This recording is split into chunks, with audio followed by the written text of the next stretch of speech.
Welcome back to our next edition of the CBB Review Studio podcast. I am Dan Siegel, joined as always by my co-host Ben Anderson, and today we are also joined by Ariel Puterman from CBB Review. Before we get started today, just wanted to remind you all to subscribe to the CBB Review YouTube channel if you're watching there and you have not already. We have content from obviously here at CBB Review Studio. We have other shows as well, such as Matt's Madness and CBB Review Courtside. So for all that consistent content, be sure to subscribe.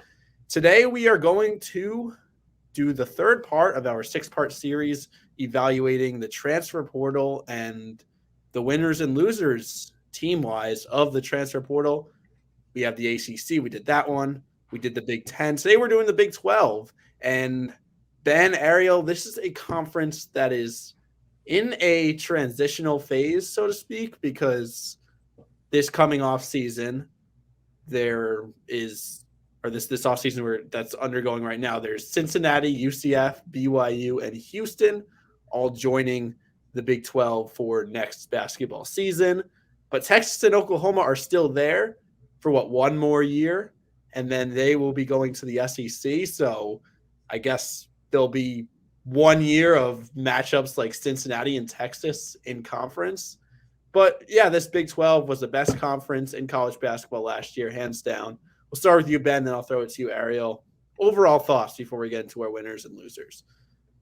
I think that the Big 12 has a really talented group of players coming into the transfer portal, both from within the conference and from beyond, whether that's mid-major stars that have come up or whether that's Power 5 stars, established players at the top of the sport that are now in the best conference in the country. I'm really excited to see a different Big 12, a more improved, not necessarily more improved, but just a more exciting Big 12, more exciting conference with a lot of new faces.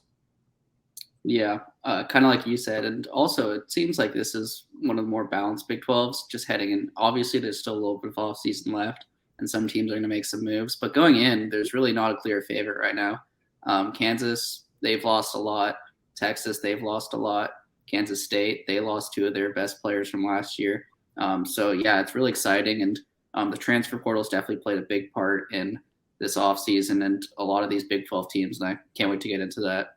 Yeah, so we'll start with our winners. And Ariel, you just mentioned it. Texas did lose a lot, but they replenished it very well, in my opinion.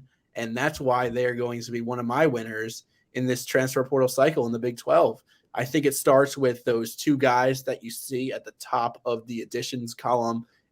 And most specifically, the first guy, Max Abmas.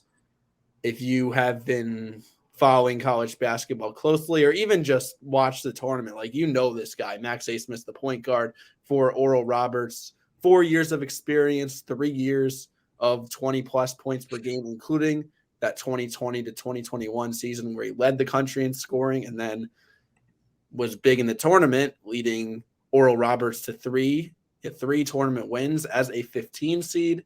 So in that tournament and just overall throughout those 4 years, Abmas has shown that he could handle this level of competition. In fact, it's kind of perplexing, or at least a little bit abnormal, I would say, for a mid-major level player at his caliber to have stayed in mid-major basketball for as long as Abmas did. But finally, he's moving up to Texas, and that is going to be absolutely huge for them. Also, Caden Shedrick came over from Virginia. One of the things that last year's Texas team lacked, I felt like, was a true center. And now Ben and I have talked about Caden Shedrick. We're Virginia guys, and he has his pros, he has his cons, but he has a lot of upside as a shot blocker. And I know Shedrick wants to play more of a stretch big kind of role at Texas. We'll see how that comes into fruition. Also, they got combo guard Chendall Weaver from UT Arlington and power forward Zarik Onyema from UTEP. And those 2 will be solid role players. I think Weaver could be a good 3-point shooting specialist off the bench from UT Arlington. So great additions. They did lose Ontario Morris to Kansas, so not great to lose your former 5-star recruit to a conference rival, but he was kind of too raw to do much in his freshman year. So it's not like he has production behind him, just a lot of talent. And then they also lost Rowan Brumbaugh to Georgetown, former top 100 recruit. I believe he redshirted last year. But this is just my overview. Like Texas, coming off of a great season, and then you lose most of your leading scorers. I know some players, I think Tyrese Hunter and Dylan DeSue, are they coming back?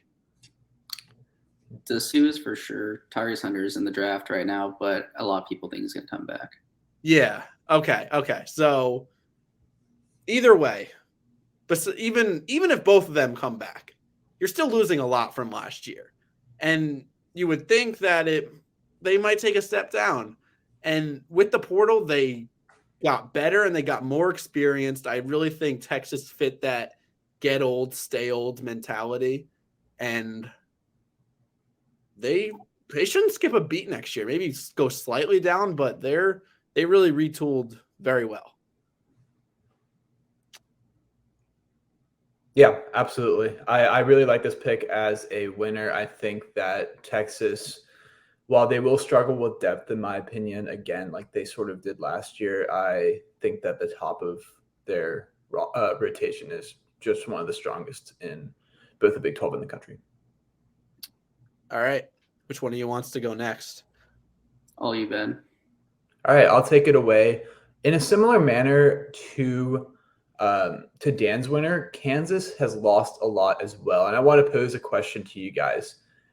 In my opinion, I think Kansas kind of sold its soul in the future for a national championship this year in 2024. Because, man, they lost a lot, right? They lost a ton. If you just look at the key departures, Joe Yesufu was a good backup guard that's off to Washington State. Ernest Uda Jr. Has really talented. He's got interest from Kansas State and Duke.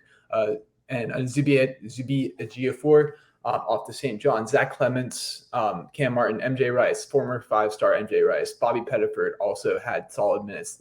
This is like their entire bench, right? And that's somewhat concerning.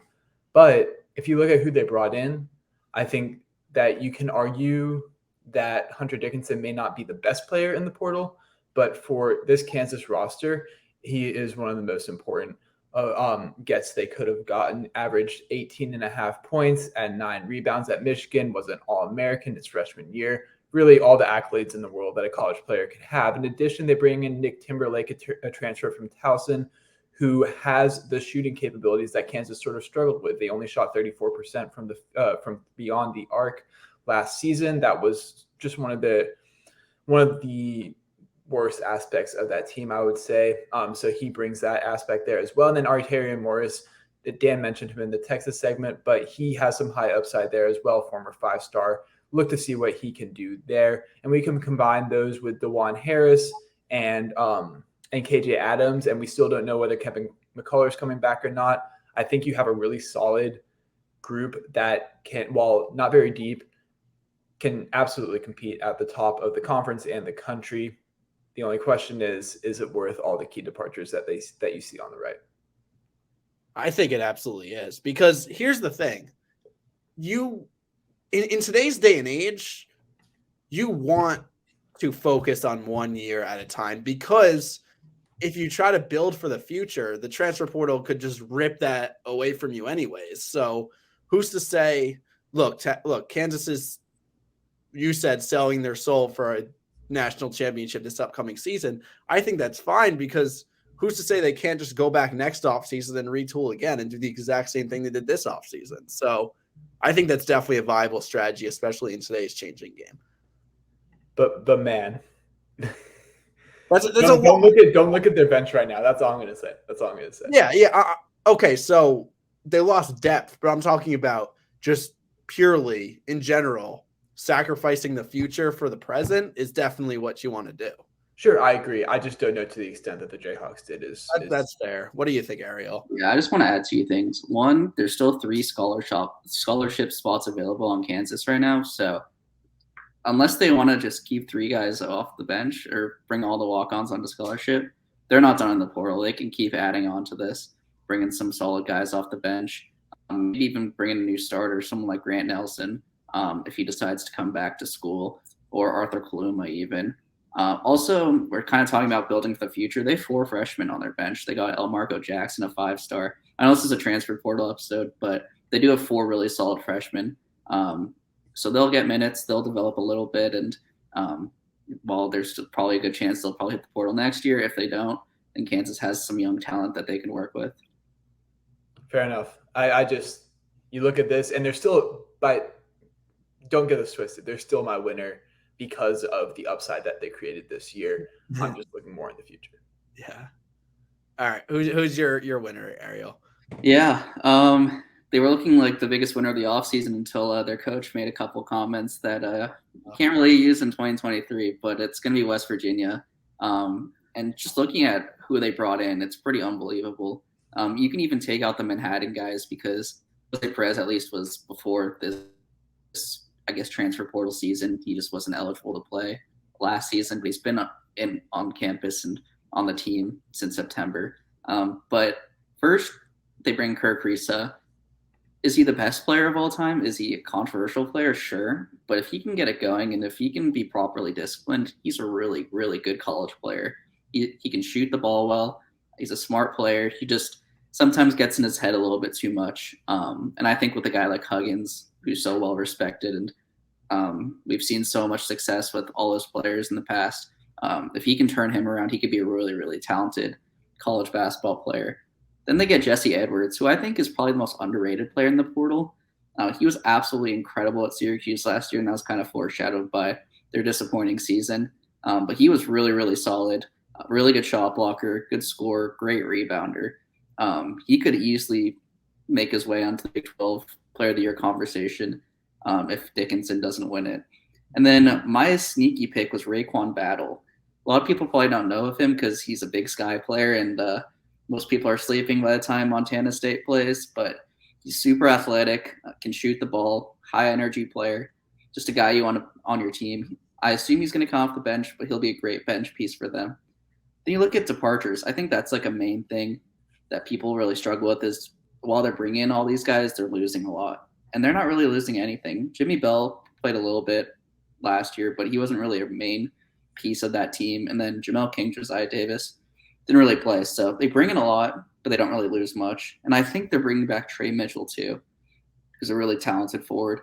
And I think will play well with Jesse Edwards next year. So interestingly enough, they're not bringing in any freshmen. So I think that's a pretty good indication that this is probably Huggins' last dance. And I think that the recent events kind of accelerated that as well. But for a last dance, I mean, this is a really good team and one that could easily be a 3-4 seed in March this year. Yeah, completely agree on your sentiment of this being Huggins' last season. But all right, so we talked about a couple of our winners in the Big 12. The losers were a little bit harder to determine because I felt like there was a lot more winners in the Big 12. They just are a good conference that brought in a boatload of talent. But I think a clear loser, in my opinion, is Baylor. Pull that up. There we go. First off, they just added one addition, and that is Jalen Nunn from VCU. He had 2 decent years at VCU, nothing eye-popping. And I think if we look at their key departures category, Turner, Bonner, and Loveday, those are kind of just depth pieces, nothing really significant. But losing LJ Cryer, much less to Houston, which could be in their conference now, that's not really what you wanted to happen. He averaged 15 points per game, but there's a big difference between like an LJ Cryer 15 points per game and Caleb Love 15 points. Like, this is an efficient 15 points per game. And you look at Baylor, every time we talked about Baylor last season, it was about their backcourt and that 3-headed monster in their backcourt with LJ Cryer and Keontae George and Adam Flagler. Well, they lost that entire trio now with Cryer now off to Houston. in terms of the portal, Cryer was their only huge loss, but they didn't really add anybody that significant for such a great program like Baylor is, and B, you kind of like put these on a balance scale, and you put Nunn versus Cryer and those other three, I guess you could add on, hold a tiny bit of weight each. The balance scale definitely leans heavier towards the departures than the additions, and that's definitely like the formula to consider a team loser. So Baylor is going to be my loser. Yeah. I mean, when you only add one transfer, it's somewhat concerning, right?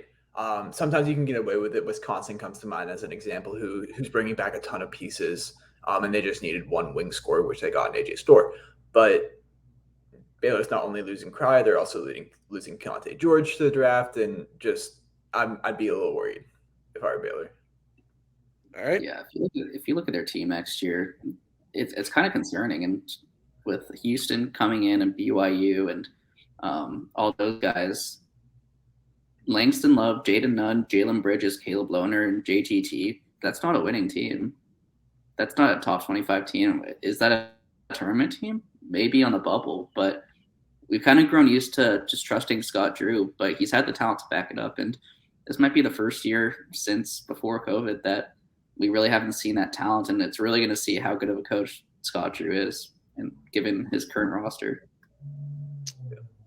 Fair enough. Ben, who's your loser? So my loser is UCF. This is their first year in the league. And really, it's a little bit unfair for me to put them there, because they didn't have a terrible year for the standards of UCF basketball. It's more of what I'm worried about in the future for this team. And they didn't have a ton of key departures, right? They only bring back 17% of their minutes, but it's not as if these departures on the left or on the right, are going to, high level Power 5 places, Power Conference places, right? It's more of the fact that they didn't add anyone that truly wows me, right? You're looking at Jaquan Walton as a great piece, except for the fact that, his time in Alabama and Tuscaloosa did not end fantastic. So you have off the court issues perhaps there. That's something I would be slightly concerned about, even though he is a really talented player. Obviously, that's why the Crimson Tide wanted him. Shamari Allen was a microwave scorer at UMKC, but he wasn't really efficient, only shot 41% on twos. And then Omar Payne, this is his fourth school, something like that, right? Going in from one last right. He's a big body, but really, I'm just concerned about how this is going to go for the first couple of years for the Knights here. They, if you look at Bart Torvik's 2024 projections, 13 out of the 14 Big 12 teams are ranked in the top 60, and then the 14th is UCF, and they were 144th. That does not really bode that well for the success of this year's team, and that's just why they're my loser overall. Yeah. Keep in mind that these conference realignment moves were made in the interest of football, and then basketball is kind of just what is a consequence of it. But yeah, I mean, the Big 12 will remain really good in basketball, but it's more because of the other teams that they're adding, most specifically Houston. Yep. Ariel, who's your loser? Yeah, I'm going to go with Oklahoma State. I think this was a make or break year for Mike Boynton, and he could prove me wrong, but I think this is his 6th year at Oklahoma State. He has one tournament appearance. That was the Cade Cunningham year. Even then, he didn't make it to second weekend. So I think for a lot of Oklahoma State fans, this is like can we reach the tournament with this guy, or is it time to move on? And what does he do? You lose Caleb Boone, solid player for them, starter for a lot of the season. You lose Musa Cisse, one of the best rim protectors in the country. You lose Avery Anderson, arguably your best player. And then who do you bring in? You bring in Javon Small, good pickup, 15-point per game score at ECU, and that's about it. So already you don't have a tournament team. Oklahoma State first team out last year, and then you get worse. So I just, the Big 12 is so competitive, and with all the new teams, it's going to be even more competitive. And with the growth of the transfer portal, you really need to make your move. And Oklahoma State didn't do that. They lost more than they're bringing in, and they're already a non-tournament team. And I'm just disappointed in them because they had so much talent. They'll still have Bryce Thompson, a really talented player. But when you lose those three guys in Boone, Cisse, and Anderson, and even Smith and Newton were solid players last year, but not as much as those top three guys. And then you bring guys like Mike Marsh and Jarius Hicklin, who probably wouldn't get that many minutes on most other Big 12 teams, then I'd say that's a loser mentality when it comes to the Big 12. All right. So, yeah, I would totally agree with that. I definitely think the departures outweigh the additions, and I wouldn't have Oklahoma State projected towards that top half of the conference next year. There's just no reason to think that. So we talked about our winners and losers. The last thing we do on these episodes, we are going to talk about our all Big 12 transfer teams. So the best 5 players that transferred into the conference. Now, I might contradict my usual ways here because I usually like to act as if these teams could realistically play on the court together. And I think these players can, but I'm kind of going like heavy towards the 1 and heavy towards the 5s. But these are absolutely my favorite, the best 5 players that transferred into the Big 12. So I talked about him already with my Texas segment, Max Asmus coming in from Oral Roberts. Here's the guy I wanted to talk about because we haven't talked about him yet. Tyler Perry coming over from North Texas, and he is such an intriguing player. You talked about Jesse Edwards, Ariel, being perhaps the most underrated acquisition from the portal, and he's also on my team for what it's worth. But Perry coming in from North Texas, he might also fit that mold. 17.3 points per game, but what really stands out to me is North Texas is a very defense-first, very slow-paced team. So you're bringing in his defense, and then also to score 17.3 points per game in that North Texas system, just like the efficiency and the just value that you had to have on the offensive end, I cannot wait to see him play for a team like Kansas State. That's going to be super exciting. So I have Asmus, I have Perry, like I said, I have Jesse Edwards. I have LJ Cryer as well coming in to Houston from Baylor. And then my last guy, obviously, will be Hunter Dickinson coming in from Michigan to Kansas. Yeah, go ahead, Ariel. Yeah, this isn't the best content move, but I have the exact same 5 as you. It's really hard not to, and there are a couple other guys who could be on this list, but yeah, all these guys are just so talented. And Tyler Perry, he came into college, and the first couple of years he was a defense-first guy, and then this last year he really showed off his offensive potential. And we saw what Jerome Tank could do with guards at Baylor and recently at Kansas State. So I think him or Dickinson or Cryer is probably the player of the year. I guess you could throw in Edwards too, because I said that earlier. Yeah, A. Smith's really talented scorer. It'll be interesting to see how Rodney Terry coaches him, especially with the success of Marcus Carr this year. Then Cryer, Edwards, Dickinson to round it out. I can't wait to see what Dickinson does in Bill Self's system. And with that extra year of experience should be great. Yeah, absolutely. If I was picking the best 5, it'd be those 5. I do want to give a couple of shout outs to people we haven't talked about yet on this podcast, though. Jameer Nelson Jr., transferred into TCU from Delaware. He was a great pickup for the Horned Frogs, really performed well on a tournament team there in the Colonial Athletic Association. And then also Damian Dunn, I think, is a nice pickup for Houston. He is a wing that can sort of fill that 3 mold. Maybe if Terrence Arsenault isn't quite as developed as Kelvin Sampson thinks he might be, he's a good option for there as another experienced guy. I think that's a good pickup for the Cougars as well. But if you're looking at the 5 best players, I think it's pretty clear that you guys both nailed it right there. All right. And Ben, I texted you this before we recorded. We did our ACC and our Big Ten episodes. And we also did our all conference transferred in teams. This team would wipe the floor with those teams. It's not even close. So the race is really getting richer. But that will do it for today's episode of the CBB Review Studio podcast. We got 3 more to go as part of this series and plenty of content throughout the offseason. Like I said, please subscribe to our channel here at CBB Review if you have not already. But that's all we've got otherwise. So thanks for watching. Thanks for listening, and take care.